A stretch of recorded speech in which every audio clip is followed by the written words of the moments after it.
Arkansas throws it into Kamani, back to Black. Vegas, baby! Vegas, baby! Hogs are going to the Sweet 16! Hogs are going to the Sweet 16!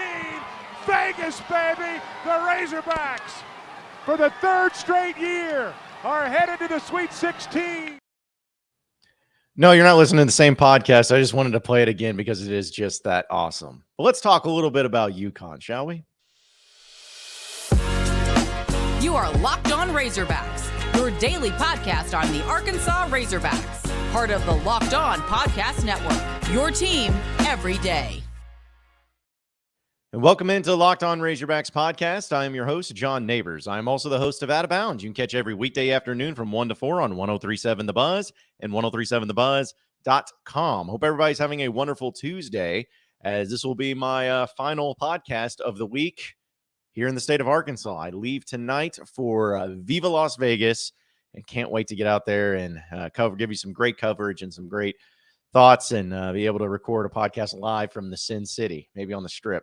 Maybe some things will happen. I don't know, but we'll see. But I'm excited about it. Never been to Vegas, and I can't wait to go. And I know a lot of Razorback fans are excited about the trip, not only because it is Las Vegas and you can see the Razorbacks play, and it is a cool thing to be in the Sweet 16, but also in the fact that Arkansas will be facing off against an opponent that is historical, that is a team that has won many championships, and also a team under Dan Hurley that is playing really, really good basketball right now. So let's look at UConn. Let's look at UConn and talk about the matchups and everything too, which I think no matter who Arkansas goes up against, I don't feel like it's ever a massive mismatch that is a bad thing for Arkansas. Like, I don't think there's any team in the country that going into it, I'm just like, oh man, this is an awful matchup for Arkansas. There are matchups that are better than others, but because of the talent, because of the versatility, because of the way that Arkansas plays and how they have length and size and athleticism and speed and all of that, they're be able to go up against anybody. And UConn is one of those teams to where I'm not saying that it's a bad matchup for Arkansas, but it's certainly a matchup that could go awry for Arkansas if one or two things don't happen in Arkansas's favor. And we'll talk about that. But UConn is a really good team. I made the statement, I may have made it yesterday on the podcast, maybe on my radio show. I know I made it on one of the two. It's all kind of blurring together. But I made the statement that if Arkansas gets by UConn, I feel so confident in them being able to go to the Final Four, because I believe UConn is the best team left of the four that are in Arkansas's regional there in Vegas. Of all the four teams that are there in Vegas, I think UConn's the best team, most talented team. They were a team that got up to number 2 in the early part of the year. And then once January came around, started falling off a little bit. In fact, lost 6 of 8 games, but then turned it around and won a last 11 of 13. So they have been playing at a very high level, a high clip. And it's all about really Sanago. 6'9", 245-pound dude. He's a top scorer. He's first team All Big East, 17 points, 7 rebounds a game, and has a better shooting percentage of 60%. In fact, I think he's shooting somewhere in the 70% range just in postseason play. So the dude has been really good and really electric, and is going to be the guy that really has to make sure he doesn't have a great game in order for Arkansas to have success in this game. But that's not just him. I mean, they got some other dudes too. They got Andre Jackson, who is a great perimeter defender. They also got Jordan Hawkins, who is also first team All Big East. He's a dude that's averaging 16 points a game, can hit 3-pointers at will, which a lot of the guys on the UConn Huskies can hit 3-pointers. So they're a very talented team, a tough team, and a matchup that could be highly entertaining if both teams are able to play their game and able to get after it. If you look at the major categories as far as offensive and defensive, because I always love the tale of the tape that Curtis Wilkerson does on hogsports.com, and I encourage you to check it out because it's really good stuff and being able to break it down. But he does such a good job of laying it out and looking like, okay, so what's UConn really good at? What's Arkansas really good at? And what's the opposite? What are they bad at for both teams? So in this particular case, Arkansas has done a really good job in offensive efficiency this year, as they've been ranked 49th in the country. But UConn's number 3. Their offense is incredible. They're able to do it in different ways, down low, 3-pointers. They can kill you in a lot of different measures. They are really great at shooting percentage from field goal. They're 41st in the country. Arkansas is 131st. And they do without a doubt, the best job of any team in the country because they rank number 1 in offensive rebounding.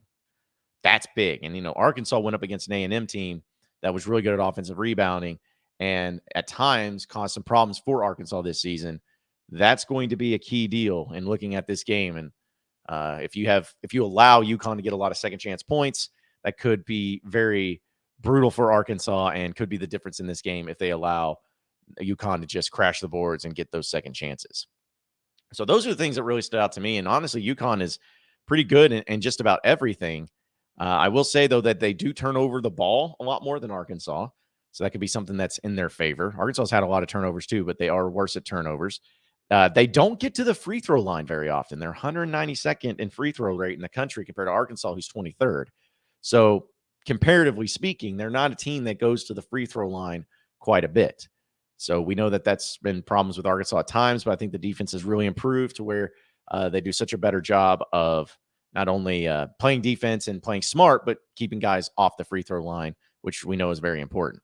But on the opposite side of that, even though they don't get to the free throw line very often, they are really good at hitting their free throws. They're nearly 78% from the number 76% from the free throw line. And that's 47th in the country. Even though Arkansas, they've gotten better, even though they've had a good run, a good game these past 2 games, they're still right below 70%, which is 268th in the country. Tempo, Arkansas is at 50. You have UConn at 214th in the country. So you're talking about a lot of different factors into this to where depending on who plays whose game and how it goes about it, it could go really well for Arkansas or really well for UConn. It's just a matter of, can UConn get offensive rebounds? If they can, that's a problem. Can Arkansas be able to get to the free throw line, make their free throws? That could be a problem for UConn. Could Arkansas up the tempo, get after it a little bit more? That could help Arkansas. Can they get UConn to turn the ball over more? That could be a benefit to Arkansas. So it's just a matter of, can they do these things? And whoever is able to do those things that they're really good at is probably going to have success. Now, it sounds a very cliche and a very statement, but that's the thing that Arkansas has been able to do this year is they've won games in various ways, and they've also lost games in various ways. You know what I'm saying? Like this past game against Kansas, they came back from behind down 12 and won the game. They had never won a game like that all year long. They've won a game sometimes because Nick Smith goes off, which we'll talk Nick Smith here in a second, or when Jalen Graham has a great game, or when Ricky Council has a great game, or Anthony Black has a great game, or Devo Davis has a great game. They've had these moments and these times where they've had great games from different players and they've won that way. There's not just one way to beat Arkansas, and there's not just one way for Arkansas to win. It's all over the place. So that's why I think it's important just to say whoever's able to dictate that type of play and type of game that they have, it could be very problematic in the end. Now, looking at the defense, now this is where it gets pretty fascinating because, again, UConn's really good offensively, but they're also really good defensively. Their defensive efficiency is 17th in the country. All right, so think about that. Offensive, number 3 as far as efficiency goes, number 3 in the country. UConn in defense, number 17. That's really, really, really good. And Arkansas is 49th in offense and 14th in defense. So it's not like Arkansas is terrible, but UConn is definitely next level at both of those measures. The field goal percentage is pretty even, actually. UConn still has, again, defensively is what we're talking about. 45% from the field on the season. Arkansas, 46%. That's 11th in the country, 25th in the country, respectively. Turnover percentage, UConn doesn't do a very good job of turning the other team over, which is great for Arkansas. They're 116th in the country there, while Arkansas is actually 63rd at getting other teams to turn the ball over. So another benefit, another thing that could go Arkansas's way. 2-point defense and 3-point defense. Check this out. We know Arkansas has been really good at defense here in the postseason. And one of the things that's been really consistent has been their defense and been able to stop people from not only getting inside shots, but also from the perimeter too. So check this out. Arkansas is 48th in 2-point defense and 24th in 3-point defense. That's really good if you just take the whole thing in the country of holding their opponents to a low percentage. But UConn is 21st in the country in 2-point defense and 19th in the country at 3-point defense. So even though Arkansas is really good, UConn percentage-wise is still better than Arkansas in those regards. Arkansas is 18th in the country in blocks percentages. UConn 24th in blocks percentages. Very even there. So you're probably wondering, okay, so where's the catch? Where's this come into play? Well, Arkansas steal percentage is a lot higher. They are 26th in the country. UConn is 151st. So They don't get a lot of steals. Arkansas does. And we saw that UConn is also a team that turns the ball over a lot more. Look at that right there. That's going to be huge as far as points off of turnovers. Offensive rebound percentage defensively, UConn is 69th in the country. Nice. At giving up offensive rebounds to the other team, and Arkansas is 138. So that's the scary thing. That might be the scariest thing of it all. So Arkansas is not awful, but they're average. They're very average at being able to keep other guys off the boards, which I'll give Arkansas credit. Against Illinois and against Kansas, they dominated the boards. They did a great job of getting rebounds. But when you're going up against a team like UConn, who's number 1 in offensive rebounds, and Arkansas is 138th in giving up offensive rebounds, something's got to give there. So Arkansas is going to have to focus on it. I know Muss will do a great job of it too. Now, here's the final thing that we'll talk about with the defensive side of things too, which it could be really fascinating or could be a really ugly and stupid game. Free throw rate defensively. How many free throws do each team gives up? Arkansas is 333rd in the country. That is awful. That is awful. That's one of the worst teams in the country when it comes to giving up a bunch of free throws. UConn is 319th. Both teams are terrible at giving free throws and fouling, getting other teams to the free throw line. Really bad there. So that, again, could play an impact into Arkansas's hands. But again, as we talked about, if Arkansas keeps fouling UConn, they can make their free throws at a higher clip than what Arkansas has been able to do as a season as a whole. So if Arkansas can continue to make those free throws like they've done such a good job at, they could get out of there easily with a win. They could make it work as a win, but still, it's not going to be an easy matchup at all. I know we'll talk closer with predictions and we'll hear from coaches and everything as the week goes on, but it's certainly going to be one of those games to where Arkansas, I'm not saying that that UConn is a much better team than Kansas and that this is the toughest team Arkansas has faced all year long. I'm not saying that necessarily, but I am saying, though, that Arkansas is going to have to be able to count on some guys to step up and to build upon what they did in the past game, but also some people that need to step up that haven't been really showing up in the past 2 games in the NCAA tournament. We'll talk about a particular individual here in just a second, but first I got to tell you about the tournament. Now it's in full swing, folks. It's heating up, and now is the perfect time to download FanDuel, America's #1 sports book, because new customers get a no-sweat first bet up to $1,000. That's bonus bets back, even if your first bet doesn't win. Just download the FanDuel Sports app. It's safe, sound, secure, super easy to use, and then you can bet on everything from the money line to point scores to threes drained. Doesn't matter. You can bet on it all with FanDuel, and plus they let you combine your bets for a chance at a bigger payout with the same game parlay. So no matter if it's certain players, props, whatever it is, put it together, make it happen, and get that same game parlay for a much bigger payout. Don't miss your chance to get your no-sweat first bet up to $1,000 in bonus bets when you go to FanDuel.com/lockedon. That's FanDuel.com/lockedon to learn more. Make every moment more with FanDuel, an official sports betting partner of the NBA. You are Locked On Razorbacks, your daily podcast on the Arkansas Razorbacks. Part of the Locked On Podcast Network, your team every day. All right, so continuing on with the Locked On Razorbacks podcast, and let's just address the elephant in the room. Nick Smith Jr., who we know about. We don't need to go into what all went on this season and everything, because we have talked about that until we're blue in the face. We won't even dive into that of what's going on in the behind the scenes and everything like that. Let's just talk about what's happened in postseason, what's happened in the NCAA tournament. I don't think there's any way to put it mildly other than the fact that Nick Smith has not been great. He's not been great. He has not been the offensive powerhouse here in the postseason that people were hoping for, that people were expecting. He has not been the guy that's come in and made a lot of great plays and hit a lot of big shots or anything like that so far in the NCAA tournament. And people are wondering, and I know I've gotten hit up on comments and tweets and everything about, is this team better without Nick Smith? Should they bench Nick Smith and let somebody else start? How will they approach this? How will they address this? Because it seems like he's hurting the team more so than anything. Well, let me put it this way. And people, if you've listened to this podcast enough, you know how I feel about Nick Smith. And where I've talked about Nick Smith and how Razorback fans should thank him every time they see him for coming back to play for Arkansas when he was dealing with his injuries. He could have totally moved on, but he didn't. He wanted to come and play for Arkansas. So I've said that, and I still believe that completely. But there's no doubt that he has struggled. And against Kansas, if you're just looking at his numbers in particular and going into the box score and just checking out the line, Nick Smith played 16 minutes, went 0 of 4 from the field, 0 of 2 from the three-point line, had 1 rebound, 1 assist. And that was it, and 2 fouls. That was it in 16 minutes. Not something you would expect to see out of a future NBA lottery pick and a guy that is going to be a first rounder, a high draft pick, especially in the NCAA tournament.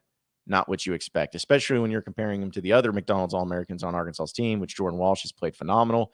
And even Anthony Black, I know his numbers haven't been up there, but when it comes to his defense and the fact that he's playing banged up and hurt, you got to give him a lot of credit and love for that. And then Nick Smith against Illinois. Played 28 minutes, played more minutes because he didn't get in early foul trouble, but went 2 of 10 from the field, 2 of 3 from the free throw line, finished with 6 points and a steal and 2 turnovers. That's the stat line for Nick Smith in back-to-back games. Now, I'll give him credit, and I don't think anybody has talked about this enough or hasn't brought it up, but if you go back and you watch the game against Kansas, when Arkansas had Devo Davis foul out of the game and Nick Smith came into the game, people probably like, oh, it doesn't matter. But just watch his defense when he came in. His defense was really good. And maybe I'm just trying to find positives to put a spin on it and whatnot, because obviously that's not just what you need in an expectation for Nick Smith is just to come in when a guy fouls out and play decent defense. It's like, no, you expect more out of him. And he expects more out of himself for that too. So let's not get it twisted about it. I think everybody expects Nick Smith to play better and to play greater, especially himself. He'll be the hardest critic on himself for that too. But I heard Eric Musselman on the SEC network this morning with Peter Burns, and Peter brought up the question of Nick Smith and saying, kind of what's his role? What's it looking like for him right now? Because he struggled in the past 2 games and he didn't play a whole lot of minutes compared to what other players did. Just what do you do with him, essentially? And I think Muss is the best handler when it comes to roster management and everything. He put it very plainly and the way that he should have when he says, listen, Nick is a phenomenal player. And because of Nick, we have won games, and he has shown time and time again, many times this year, that when he's in the game and he gets it going, he is virtually unstoppable. He had a great game against Oklahoma. He had that great game against, I believe it was Florida or Georgia. I always get those two mixed up. But when he had 28 points, 26 points, he had a great game there. He hit the game-winning shot against Auburn in the SEC tournament, and what was a big play for him. And so he went on and just brought up those moments in those games and says, I expect him to bounce back. I expect him to have a big-time game because we know that he is capable of it. And when he does that, it's going to change it all. It's going to change the game, and it's really going to be something that's helpful to us as a team and opens up other guys and other opportunities there as well. And I thought he handled that perfectly. Now, does that mean that Muss is expecting him to go in against UConn and score 30 points and just blow it out and get crazy with it, and just all he's got to do is tweak, this type of preparation and this type of play, and then boom, it's going? I don't think there's anybody that can predict that. But we know that in order for Arkansas to continue to have success and continue to win games and everything, they need Nick Smith. They need him to step up. They need him to be the Nick Smith that we know he's capable of. And I'm hoping that he can bounce back against UConn. I really am. I'm hoping for his sake, for Arkansas' sake, because they need him. They're going to need him.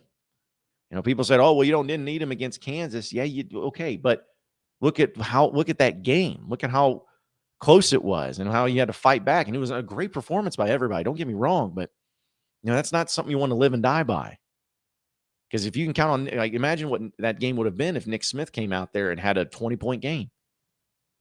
It would have been a completely different deal. You would have been the ones leading. You would have been the ones dominating. So you need Nick Smith to be able to be Nick Smith. I hope he has a bounce back game against UConn, because I'm telling you right now, if he can have that game, just getting that flow, just getting that moment at the highest level and the highest stage, then it's just the confidence is just going to be oozing to where suddenly UConn, I know they're going to game plan for Nick Smith, but now they're going to have to really focus on him a lot more, open up other guys too, and the team just puts out an overall better product, especially offensively, whenever Nick Smith is there.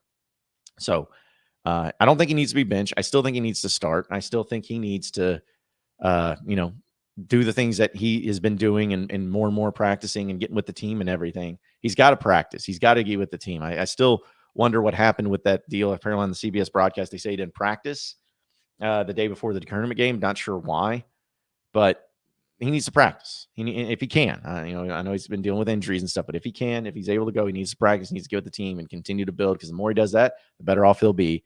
So hopefully he has a big game. But I'm not giving up on Nick Smith. I'm not going to be one of those people that says that the team's better without him. I don't believe that. I just don't believe that. I just hope that he is able to play a lot better offensively, especially because Arkansas is going to need him.